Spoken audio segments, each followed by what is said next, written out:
primeiro termo que me vem à cabeça quando vem a sistemas complexos é ambiente, indivíduo e tarefa. Fala um pouco sobre esses termos, por favor, de onde eles vêm, o que eles mudam no nosso entendimento de movimento.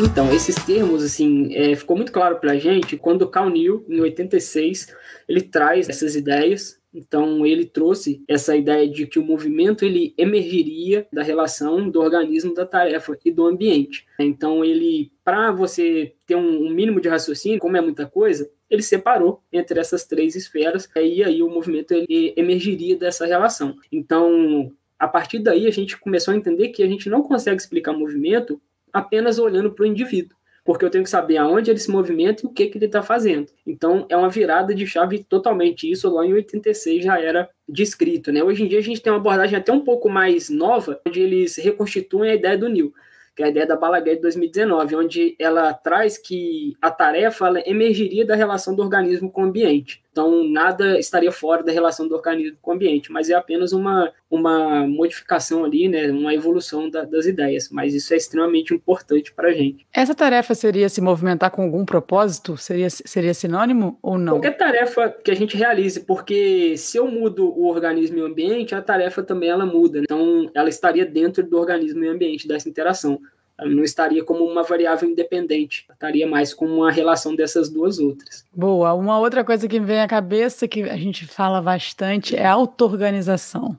Nossa, essa aí é complicado. Para quem não gosta da abordagem é complicado, porque esse termo, ou essa característica, ela é muito questionada, que as pessoas falam, se a gente se auto-organiza, então a gente não precisa fazer nada. Só que isso é um não entendimento do conceito, porque auto-organização basicamente, ela acontece em todos os níveis da natureza e de comportamento do mundo, se a gente olhar. Então, se você olhar o comportamento dos animais, de comportamento coletivo de pássaros, de peixes, as estruturas, elas estão se auto-organizando, né? Que o nosso corpo não é diferente.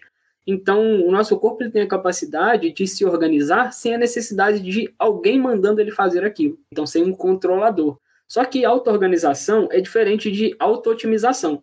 Então, somos um sistema auto-organizado, porém não somos auto-otimizados. Então, aí que entra o papel do profissional para guiar esse sistema a um caminho mais otimizado. Então, são duas coisas diferentes. Só que as pessoas elas não entendem muito assim. É bem complexo mesmo. É um outro termo que vocês falam, quando você deu esse exemplo de auto-organização, que eu vejo muitos, não tabus, mas muitas opiniões e até certo ponto algumas discordâncias, alguma falta de entendimento é do termo de atratores. Você consegue explicar um pouquinho pra gente, Derek, principalmente o que isso muda numa abordagem então, de sistemas complexos? Esse aí talvez seja mais complicado que a auto-organização. Esse é um termo bem complicado. Vai ficando pior conforme o episódio vai passando. Se ele não perceber, a gente vai chegar. Assim, é uma característica do toque da saúde. O final é quase impossível de responder.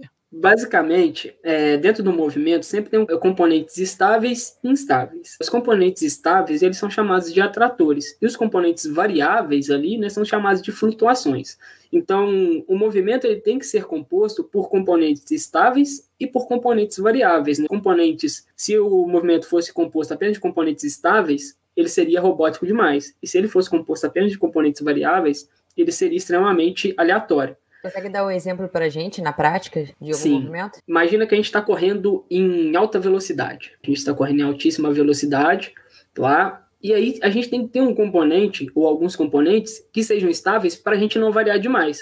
Por exemplo, o nosso comportamento do quadril. O comportamento do quadril ali, a gente gera cocontrações ao redor do quadril para que ele se estabilize durante o movimento. Só que o movimento dos nossos braços, eles são uma flutuação, então eles variam, né? Ele faz com que a gente se adapte a esse contexto. Então, sempre no movimento vai ter um componente que é mais estável e um componente que é variável para que a gente se adapte aos cenários. E isso, assim, acontece o tempo inteiro e não só com o movimento, né? A gente tem atratores para qualquer coisa do corpo e a qualquer momento. Isso vai variando de contexto para contexto. São termos, entre aspas, diferentes, mas que eles fazem a gente precisar abandonar mesmo alguns conceitos antigos, né? Que não dá para falar assim, eu vou aprender sistemas complexos, mas vou continuar vendo esse lado aqui. Eu vou dar um exemplo bem claro, assim, não ficando em cima do muro, porque a Rafa já está assim pensando, dá um exemplo, Edmund, dá um exemplo.